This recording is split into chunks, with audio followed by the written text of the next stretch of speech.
6 రోజుల క్రితం శ్రీకాకుళం కార్పొరేషన్లో అతిసారం వ్యాధి ప్రబలింది. అప్పటి నుంచి ఇప్పటి వరకు వ్యాధి కంట్రోల్లోకి వస్తున్నట్టే వచ్చి మళ్ళీ కేసులు నమోదవుతున్నాయి. అందులో భాగంగానే నిన్న సాయంత్రం శ్రీకాకుళం టౌన్లో పరిధిలో ఉన్నటువంటి బీసీ బాలురు వసతి గృహంలో మాత్రం ఈరోజు విద్యార్థులకు అతిసారం వచ్చిందన్న విషయాన్ని వెనువెంటనే గమనించినట్టు వార్డెన్ అప్రమత్తం. ఈరోజు 200 మంది ఆవాసం ఉన్నటువంటి ఈ వసతి గృహంలో మాత్రం ఈరోజు వారికి ఈ వ్యాధి సోకకుండా ఉండేందుకు మాత్రం ఎంతగానో దోహదపడింది.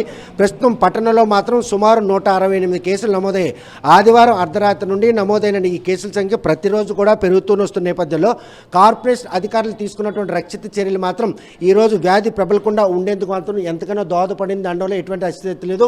ప్రస్తుతం మాత్రం తాగునీటి కలుషితం కారణంగానే ఈ వ్యాధి ప్రబలింది అన్నటువంటి ముందస్తు సమాచారం నేపథ్యంలో తాగునీటి సరఫరాను నిలుపుదల చేసి వాటర్ ట్యాంకుల ద్వారా తాగునీటిని మాత్రం ఈరోజు సరఫరా చేస్తున్నారు. ప్రస్తుతం ల్యాబ్ రిపోర్ట్స్ కూడా వచ్చాయి. అందులో ఈ కోలి బాక్టీరియా కూడా ఉందని నిర్ధారణకు రావడంతో మాత్రం ప్రస్తుతం జిల్లా యంత్రాంగం మాత్రం అప్రమత్తం అయింది. జిల్లా కలెక్టర్ ఈ విషయంలో మాత్రం డే 1 నుండి ఇప్పటి వరకు కూడాను వ్యాధి ప్రబలకుండా ఉండేందుకు అవసరమైన అన్ని చర్యలు చేపడుతున్నారు. మరోవైపు చూస్తే కనుక విద్యార్థులు కూడా అతిసార వ్యాధి సోకడం మాత్రం ఈరోజు వార్డెన్ అప్రమత్తం. ఈరోజు 200 మంది ఉన్నటువంటి ఈ విద్యార్థులకు మాత్రం ఎవరికి వ్యాధి సోకలేదు.